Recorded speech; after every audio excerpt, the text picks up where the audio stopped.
Hello, welcome to our weekly devotions. I'm Pastor David Schoob at Trinity Lutheran Church in West Bend. We're talking about new life in this new year.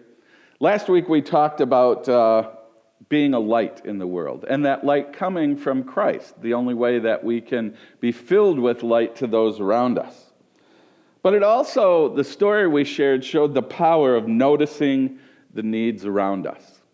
So that's what I want to focus on this particular week. We read from the 16th chapter of Luke's Gospel, where it says, Jesus told this story. There was a rich man who was dressed in purple and fine linen and who feasted sumptuously every day.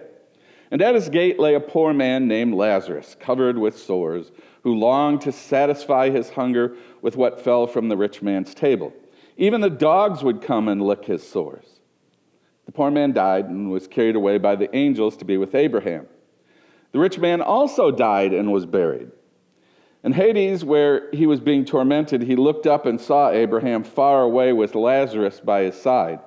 He called out, "Father Abraham, have mercy on me and send Lazarus to dip the tip of his finger in water and cool my tongue, for I am in agony in these flames." But Abraham said, "Child, remember that during your lifetime you received your good things, and Lazarus in like manner evil things. But now he is comforted here, and you are in agony. Besides all this, between you and us is a great chasm, and it has been fixed there so that those who might want to pass from here to you cannot do so, and no one can cross from there to us." He said, "Then, Father, I beg you to send him to my father's house, for I have 5 brothers, that he may warn them so that they will not also come into this place of torment." Abraham replied, "They have Moses and the prophets. They should listen to them." He said, "No, Father Abraham, but if someone goes to them from the dead, they will repent." He said to him, "If they do not listen to Moses and the prophets, neither will they be convinced, even if someone rises from the dead." The reality of God's love and the needs of the world are around us all the time. The problem is that we get so caught up in the rush and pressures of life that we don't notice. We don't see it. We're tempted to run right past the opportunities God offers us to see God's promise right in front of us. This story is an image of that reality. It was found in one of the chicken soup books. The person tells this story: "We have all heard expressions, 'Remember to stop and smell the roses.' But how often do we really take time out of our hectic, fast-paced lives to notice the world around us? Too often we get caught up in our busy schedules, thoughts of our next appointment, the traffic, or life in general, to even realize there are other people nearby. I am as guilty as anyone of tuning out the world in this manner, especially when I'm driving on California's overcrowded streets. A short time ago, however, I witnessed an event that showed me how being wrapped up in my own little world has kept me from being fully aware of the bigger world picture around me. I was driving to a business appointment as usual. I was planning in my mind what I was going to say. I came to a very busy intersection where the stoplight had just turned red. All right, I thought to myself, I can beat the next light if I race ahead of the other cars. My mind and car were in autopilot, ready to go, when suddenly my trance was broken by an unforgettable sight. A young couple, both blind, were walking arm in arm across this busy intersection with cars whizzing by in every direction. The man was holding the hand of a little boy while the woman was clutching a baby sling to her chest, obviously carrying a child. Each of them had a white cane extended, searching for clues to navigate them across the intersection. Initially, I was moved. They were overcoming what I felt was one of the most feared handicaps, blindness. Wouldn't it be terrible to be blind, I thought. My thought was quickly interrupted by terror when I saw that the couple was not walking in the crosswalks, but was instead veering diagonally, directly toward the middle of the intersection. Without realizing the danger they were in, they were walking right smack into the path of oncoming cars. I was frightened for them because I didn't know if the other drivers understood what was happening. As I watched from the front of the line, I had the best seat in the house. I saw a miracle unfold before my eyes. Every car in every direction came to a simultaneous stop. I never heard the screech of brakes or even the peep of a car horn.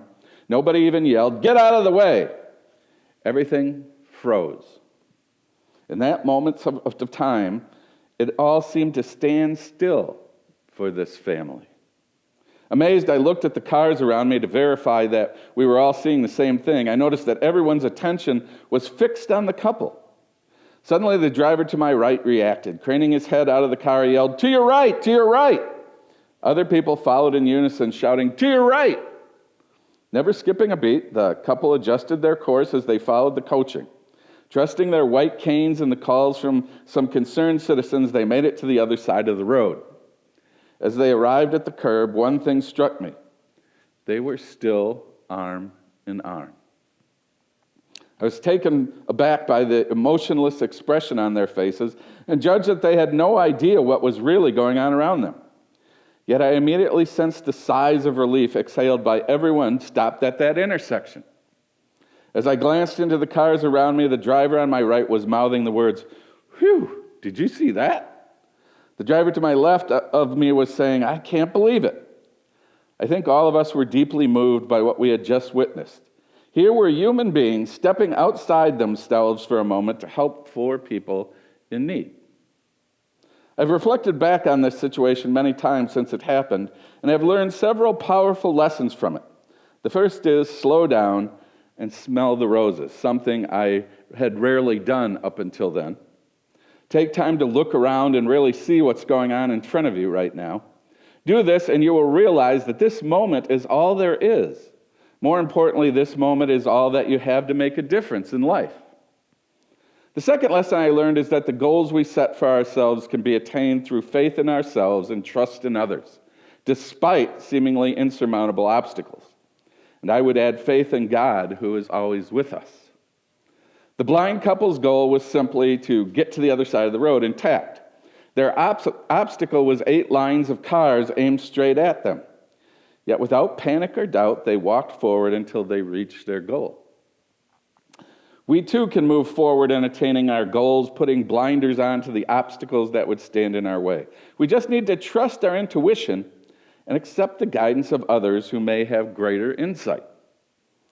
Finally, I learned to really appreciate my gift of sight, something I had taken for granted all too often. Can you imagine how different life would be without your eyes? Try to imagine for a moment walking into a busy intersection without being able to see. How often we forget the simple yet incredible gifts we have in our life. As I drove away from that busy intersection, I did so with more awareness of life and compassion for others than I had when I arrived there. Since then, I've made the decision to really see life as I go about my daily activities and use my God-given talents to help others less fortunate. Do yourself a favor as you walk through life. Slow down. Take time to really see. Take a moment to see what's going on around you right now, right where you are. You may be missing something wonderful. One of my goals as I enter this new year is to be more aware, to be more mindful of what's going on around me, especially to be mindful of the people around me, to really see the world, to really see the love of God in the world and the world's need for that love, and to offer myself in love to the world. Because, well, that's what eternal life is really all about. What do you need to do in this new year to see in new ways, and to especially see the new life God is offering all around? My prayer for you is that you also find eternal life in this new year. Let us pray. Lord, thank you for the treasures of the kingdom that are all around us. Lord, help us see and receive these treasures, and help us share the treasure of new life with everyone. Amen. I know it's hard, but try to slow down just a little and notice the things that are going on around you. Have a wonderful week.